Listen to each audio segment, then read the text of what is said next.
Bonjour, ravi de vous retrouver avec les vidéos de Vivre Cru. Alors aujourd'hui, un titre peut-être pas facile à comprendre au premier abord, la réplétion. La réplétion, qu'est-ce que c'est? Alors la réplétion, on pourrait appeler ça aussi rassasiement spécifique.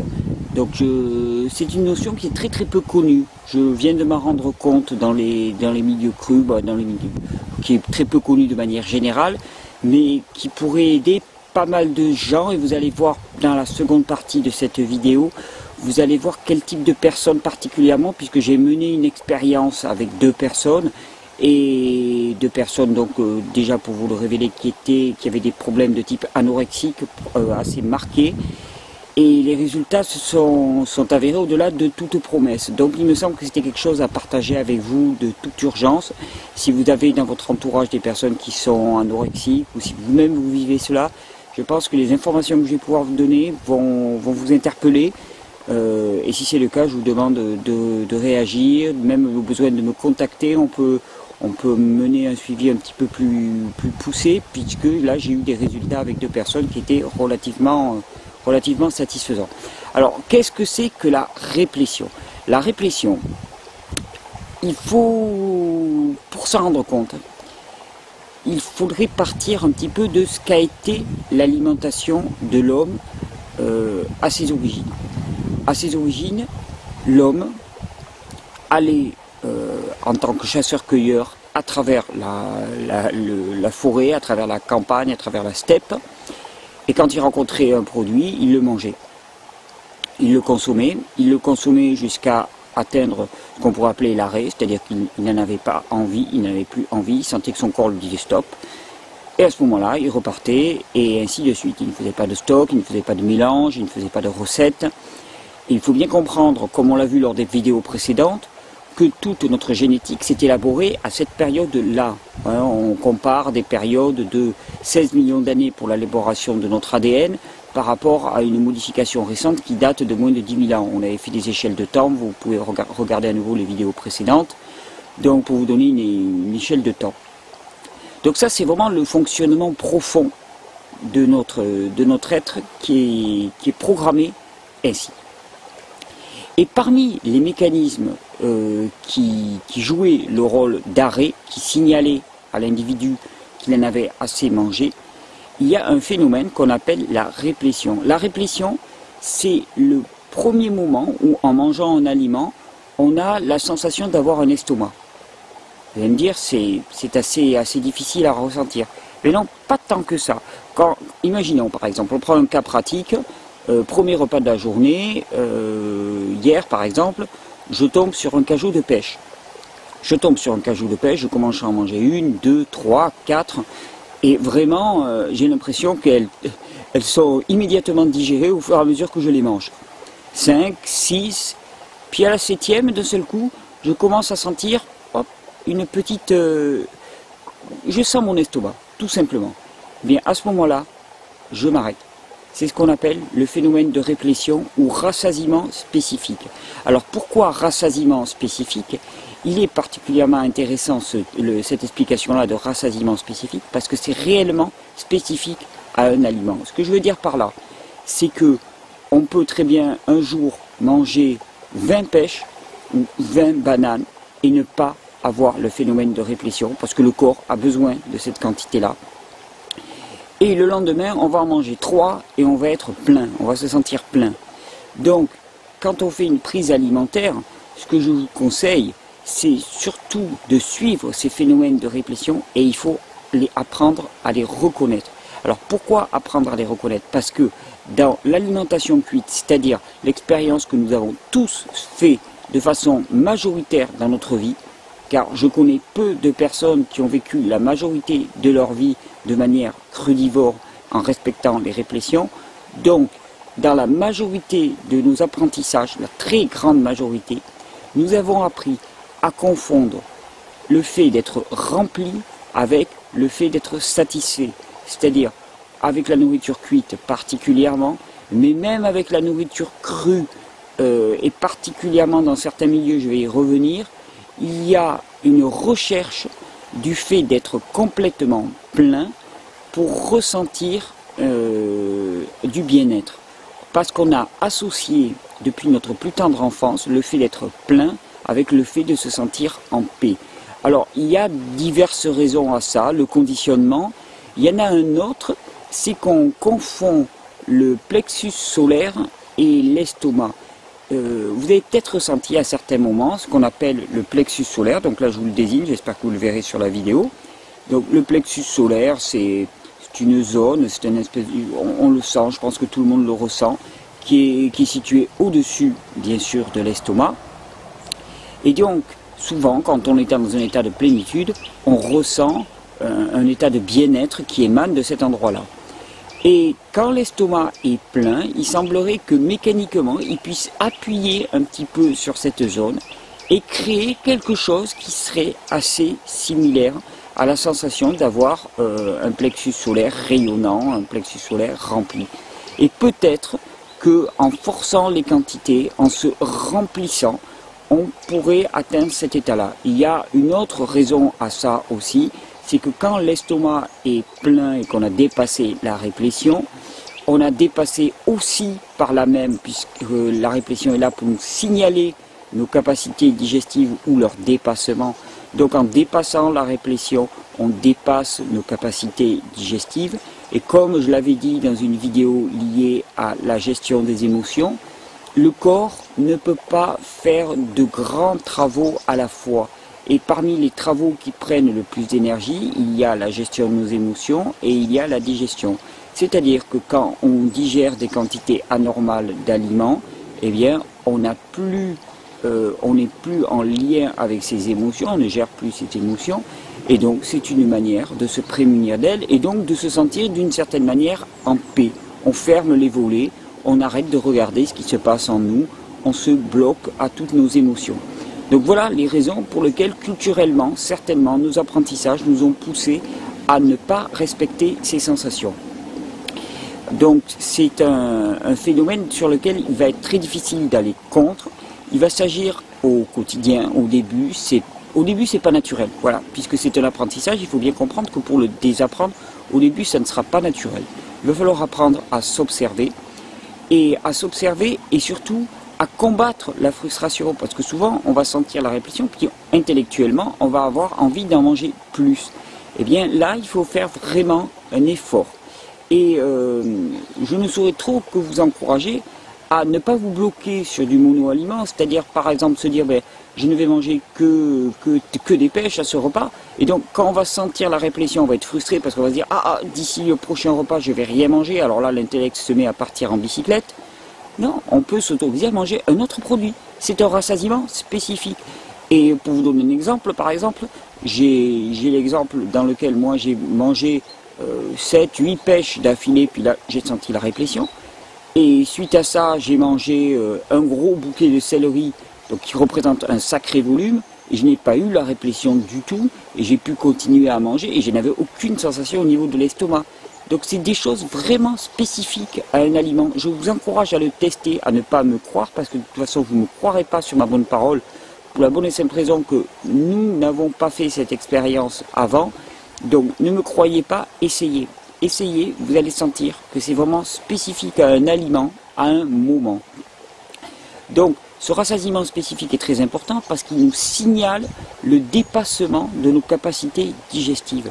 C'est-à-dire que le corps, tant qu'on ne dépasse pas sa capacité digestive dans un certain type d'aliment, eh bien, la digestion est très facile et très rapide.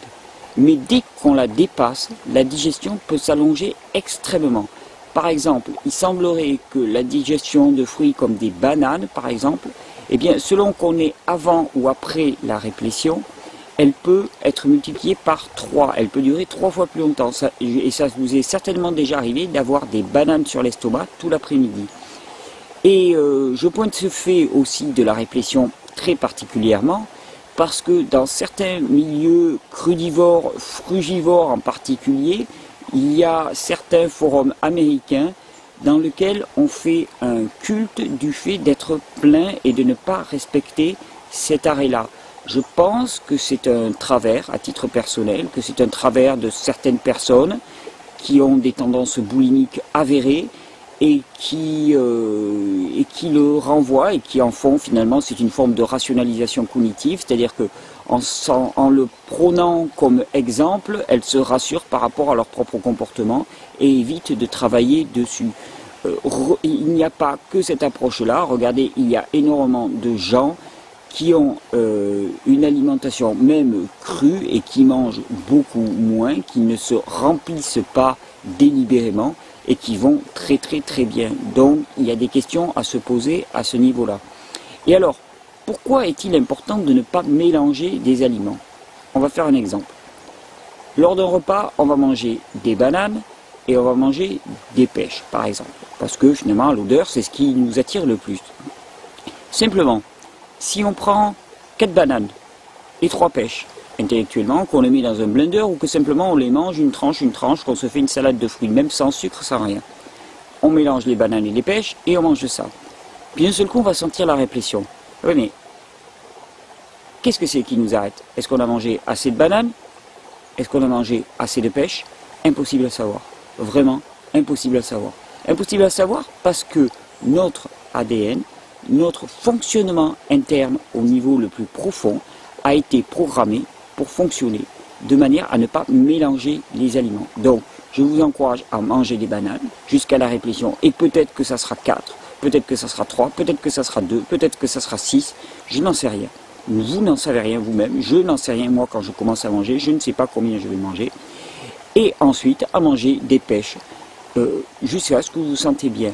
Alors, attention, la réplétion, c'est le signal limite. Donc, aller jusqu'au signal limite, oui, au début, mais après, on apprend à se connaître et on le sent venir. Et donc, l'idéal, c'est de s'arrêter juste avant. C'est de s'arrêter juste avant. Et pourquoi, alors maintenant, est-ce quelque chose de très important? On a nié cette notion pour nier la gestion de nos émotions. Mais il faut bien comprendre que cette réplétion est un instinct. Et un instinct correspond de manière très profonde dans l'humain à une nécessité vitale. Respect de cet instinct égale nécessité vitale remplie, qui se traduit par un plaisir, une satisfaction, mais qui n'est pas le but, qui est la manifestation d'un choix juste. Et non-respect de cet instinct de réplétion égale danger pour la physiologie, danger pour le corps, égale déplaisir. D'ailleurs, ça se comprend très très bien, parce que dans la forêt ou dans la steppe, l'individu dont toute l'énergie est prise par la digestion, c'est une proie facile, donc danger réel. Donc, notre corps, quand on dépasse la réplétion, nous envoie des messages de danger très très aigus, des messages même de danger de mort. Nous sommes en danger de mort au niveau profond de notre inconscient. Ce sont des messages qui ne remontent pas de manière claire au conscient, mais dans notre inconscient, nous avons une angoisse de mort qui surgit. Et c'est bien pour cela que je pense qu'une fois qu'on a dépassé l'arrêt, par réplétion, on a tendance à vraiment surmanger pour là réellement dépasser le moment où l'on aura à gérer nos émotions et plus particulièrement cette angoisse de mort. Cette angoisse de mort qui surgit en nous. Et cette angoisse de mort, elle est très très très très forte. Et elle est plus particulièrement développée, j'ai eu l'impression au travers de mes échanges, de mes expérimentations, avec des personnes que l'on a nommées anorexiques. Les personnes que l'on a nommées anorexiques, c'est des personnes qui ont un sens extrêmement aigu de leur estomac, qui surinvestissent certainement d'une certaine manière, je ne nie pas leurs sensations au niveau de l'estomac, mais ce faisant, elles ressentent de manière aiguë cette angoisse de mort viscérale, dès lors qu'elle dépasse la capacité spécifique pour un aliment. Or, la plupart de ces personnes mangent cuit ou mangent même cru en mélangeant les aliments, donc n'ont aucune capacité à ressentir réellement cet arrêt, donc le dépassent systématiquement. L'angoisse de mort née, elle les ravage réellement de l'intérieur dans leur inconscient, et à ce moment-là, elles n'ont plus qu'une solution, c'est se faire vomir. Et quand je dis bien elles n'ont plus qu'une solution, c'est qu'au travers des témoignages que j'ai reçus, j'ai bien compris que cela dépasse notre propre volonté. C'est bien là que je me suis rendu compte que ça se jouait au niveau de l'inconscient et que c'était une force liée à une angoisse qui était que l'on ne pouvait, avec laquelle on ne pouvait traiter, avec laquelle on ne pouvait négocier. On parle d'une angoisse de mort viscérale. L'angoisse de mort viscérale qui correspond au non-respect d'un instinct, de l'individu qui se retrouvait dans la forêt et qui, s'il mangeait trop, devenait une proie pour les prédateurs. Donc, j'encourage toutes les personnes qui ont des problèmes de type anorexique, plus ou moins, à faire cette expérience. C'est-à-dire consommer leurs aliments un puis l'autre, et non pas un et l'autre, et être attentive, très attentive au début, aux phénomènes qui se passent en elles, pour sentir vraiment cet arrêt par réplétion. Et à ce moment-là, je pense que ça peut changer énormément de choses en elles. J'ai eu 2 exemples récents. Alors au début, il faut apprendre à s'étalonner. C'est valable pour tout le monde. Il faut apprendre à s'étalonner et c'est pas facile. C'est un nouvel apprentissage. C'est un nouvel apprentissage. Nous avons été dressés au rythme de 3 repas par jour pendant la majorité de notre existence à ne pas respecter cet apprentissage. Donc c'est très dur d'aller contre un dressage. Donc il va falloir faire un effort réel. Mais au bout de cet effort, il y a réellement un bien-être. Alors pour les personnes qui ont des problèmes de type anorexique, c'est un bien-être vital. Pour les autres, c'est un bien-être digestif au quotidien, une limpidité d'esprit, une limpidité de corps qui vaut vraiment le coup. Ça vaut vraiment le coup d'aller faire cet effort, je vous le garantis. Je vous encourage à vous diriger dans cette voie. Donc c'était ce qu'on appelle le rassasiement spécifique ou réplétion. C'est une notion qui est finalement très peu connue, sur laquelle on a peu insisté parce que je pense que toutes nos expériences ont été de type boulimique jusqu'à maintenant. Et alors ne me faites pas dire que je prône la sous-nutrition, bien au contraire, je ne prône pas la sous-nutrition. Mais pour vous donner un exemple, par exemple à titre personnel, vous savez que je cherche toujours désespérément à prendre du poids. Eh bien, actuellement, j'en prends et j'en ai pris d'autant plus que je faisais attention à ces notions de réplétion et donc que je mangeais moins. Parce que je ne tire aucune fierté d'être une machine ayant un piètre rendement. C'est-à-dire que avoir besoin d'avaler 6000 calories pour maintenir mon poids, ça me paraît pas tout à fait normal. Je suis plutôt ravi, moi, d'arriver à gagner du poids en ayant quelque part mes rations alimentaires qui ont diminué. Je me dis que mon corps transforme beaucoup mieux les aliments qu'il reçoit. Et donc l'important pour moi n'est pas ce que j'avale, mais ce que j'assimile. Et je pense de plus en plus même que quand on dépasse la réplétion, il y a une grande partie des aliments qui ne sont pas assimilés parce qu'on a dépassé notre capacité digestive. Donc on surcharge nos fonctions intestinales, on surcharge nos fonctions stomacales, mais on n'assimile pas, donc on le défèque, tout simplement, ça passe aux toilettes. Alors si vous avez des toilettes sèches, bon ça retourne au sol, encore c'est pas une perte. Si c'est pas le cas, alors là c'est vraiment un énorme gaspillage et c'est surtout une usure digestive, une usure de votre corps qui est extrême. Donc j'attends vos témoignages, les personnes qui veulent en parler plus directement peuvent me contacter via le formulaire de contact. Vos expériences m'intéressent énormément. Donc n'ayez pas peur de vous arrêter à la réplétion, n'ayons pas peur de nous arrêter à la réplétion. On prend un autre aliment, ensuite il n'y a pas de frustration, mais respecter cet élément-là est très important. C'est un nouvel apprentissage, c'est un nouvel alphabet, mais c'est fabuleux et c'est des découvertes de tous les jours. Je vous souhaite une très belle journée, une très belle soirée selon l'endroit où vous nous écoutez. Je sais qu'il y a des personnes qui écoutent du Québec de plus en plus et je les remercie de tous leurs messages. Je suis ravi de pouvoir parler aussi pour ces personnes-là. Et donc à très bientôt sur les vidéos de Vivre Cru.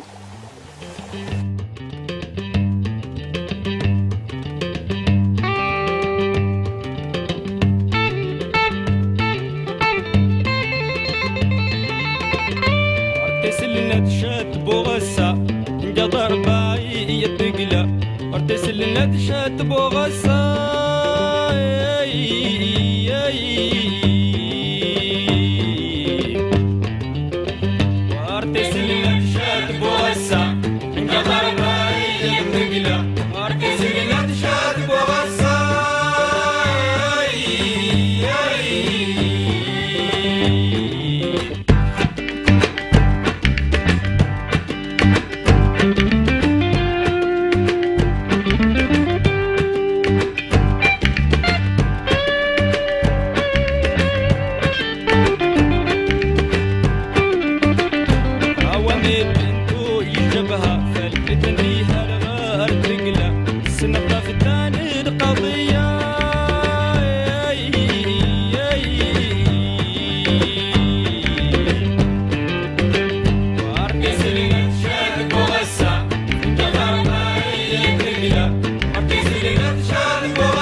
يغنم متغنم